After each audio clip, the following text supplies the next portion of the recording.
first, Bob, I have never heard this story. Exactly, how did you go from being a surfboard shaper to getting the Billabong license? That seems sort of like a big leap. And like, how could you afford to do that at the time? I'm guessing maybe that was difficult, a challenge? I don't know. Maybe you were really wealthy by then. But. No, I never had any money. But can you guys hear me? No. Yeah, I don't know if my mic's up. But yeah, so I was a shop kid, like really close to here on 6th Street, actually in PCH at Wind and Sea Surfboards, and learned how to shape, begged people to shape boards for them, met a few of the athletes, a guy named Peter Townend gave me a break and let me shape some boards, and he was world champ. It was kind of crazy, and I was really terrible at shaping, honestly, but I loved working with great people, and then I met another guy named Rabbit who was world champ, and he let me shape some boards for him, and it was really cool. Some people believed in me, and it kind of gave me a bit of confidence to start my own surfboard company.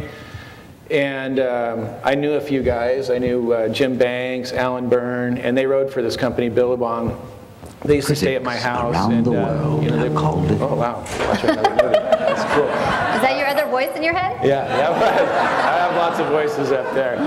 So anyways, so one thing led to another, and they had these cool shorts, Billabongs, which were very long and punk rock, and at the time Quicksilver was short. PT used to ride for them. Quicksilver had short shorts. I like long shorts.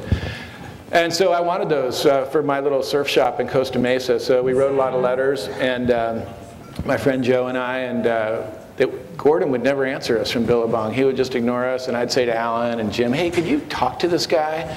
And then some kids from Huntington, Chipper and Daryl Dugas, they were going over there, and they said, hey, we know actually this guy Trevor McEwen who rides for Billabong. We can go into the office and buy some shorts. So they bought some shorts for me. I think it was like $300 worth or something, which I begged, borrowed, and stole to get the money for.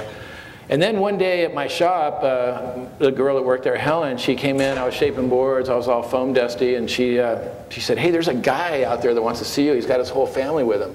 And I said, who is it? She goes, I don't know, he talks weird. He's from Australia. And I said, oh, that sounds weird. So I went out there, and it was Gordon from Billabong, and they were on their way to Disneyland. And he said, hey, I've been thinking, I've been getting these letters from you. And I said, yeah, why don't you ever answer them? That's kind of lame. And he said, I've been thinking, though, if you could buy 3,000 pairs of shorts, they're $9 each, you can be the guy in the States that has them. And I said, yeah, I'll do that for sure. And then we shook hands, and he left, and then I had to figure out how to get money, because I didn't have a penny, literally. And I don't know if you guys know this, but when you make surfboards, you don't have any money ever.